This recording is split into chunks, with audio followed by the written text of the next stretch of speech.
Hey, Tamara here.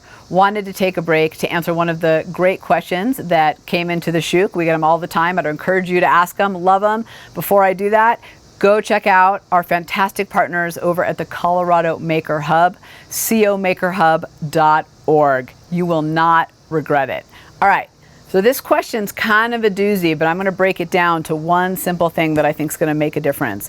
The question I got in is, how do I make my enterprise, so my organization, prioritize the product that I'm working on? Because I know it's going to make them money. The problem is they don't feel enough pain to actually prioritize it and go after it. Hopefully I paraphrase that right for you. Here's the hard truth.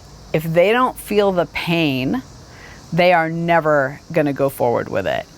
So there's nothing that you can do to convince leadership, convince your boss, whoever it is that has to sign off, that this is important unless they're feeling pain. I want to share with you a little story that I actually expand on further in my book, Think Sideways. And it's the story of the Post-it note. Now, I think we all know it was super innovative. Art Fry came up with it. He was actually working on a superadhesive and failed and came up with this instead, and that turned into the Post-it note. Here's the part of the story that most people don't know. When he came up with it, he went to leadership and said, I think I've got something the world will love. And they said, nope, no commercialization. This is not a good idea. It'll never make us money. Can you imagine the world without Post-it notes? But Art Fry didn't give up then. They didn't see his pain, but he knew the possibility. So do you know what he did? He created Post-it notes. He gave them to all the assistants of the leadership, all the secretaries in the organization, because we all know who actually runs the show.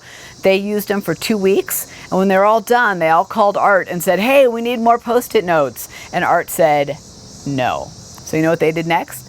They went to their bosses, those same people that make those decisions, and they said, we need Post-it notes. And that's when leadership said, wow, I feel the pain. I see the possibility. So find a way to make them feel the pain. It's the only way they're going to see the possibility. If you want to be a part of what we do here, subscribe to our YouTube channel, Shuuk TV, and join us at theshuuk.com.